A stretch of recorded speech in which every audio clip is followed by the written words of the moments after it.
Yung mga bata din. Luluyo po lang. Kawawa naman yung mga bata na yan, no? Kala ko may kuda in touch. Gisingin natin yan. Saan na sila? Baka hindi pa yung kumakain. Saan ba mga magulang ito? Bart. Wawa naman. Bart. Tinatulog sa ano? Bart.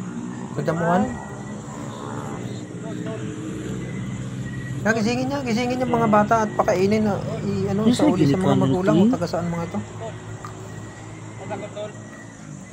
Wawa naman ng mga batang to. Pukawag buti para bang pananaw Ilan sila? Apat? Atong ito niya ang matun niya. Ito po tang taga-asa sila. Pagkata sa pukawa sabi. Gang. Taga-asa mo gang. Uy, gising kayo. Uwi kayo. Ay mo mama. Punta kayo dun sa inyong mga bahay. Baka kayo mapahamak. Oy, bangon sa mo. Bangon sa mo. Tulok na yun. Bangon sa mo. Marami pa namang masasamang tao ngayon. Gang. Asa mo mama gang? Wait lang, bago sa mata ng tulog sa tulog. Gang sa mo. Para makauwi kayo. Taga-asa mo. Paano kwarta on? Magsuon mo. Gisingin nyo. Wawa to. Upat, magsuon mo. Ha? Baka hindi pa makain to. Maliliit pa naman, no? Taga-asa mo gang? Ito lang, pinabayaan ng mga magulang sa mga batang to. Taga-asa na sila. Uy, dari din ko an. Taga-asa mo dong. Magsuon mo tanan? Mga edad to, mga 7 taon. Magsuon mo upat. 6. Yung pinilas ito sa tinik sa. Taga-asa mo. Wawa, no? Ay, tulog yan. Taga-asa na sila, te.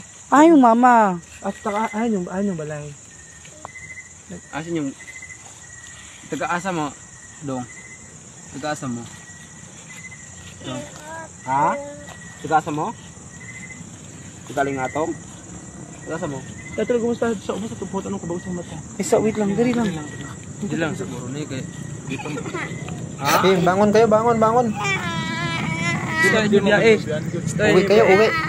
Punta kayo dito magulang nyo. Nakapapahapa kayo dyan. Ang dilim-dilim dyan, oh.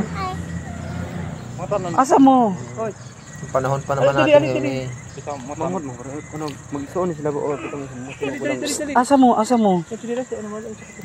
Mga batang ito, liliit pa. Naitayo yung chinilas. May kalapok na. Luyong. Nasaan ba inyong mga magulang? Naku po. Uy, asa mo? Wala kayong kinabukasan dyan. Mga ganun lagi. Yung mga magulang hindi hinahanap ng mga anak nila. Natutulog na sa damuhan.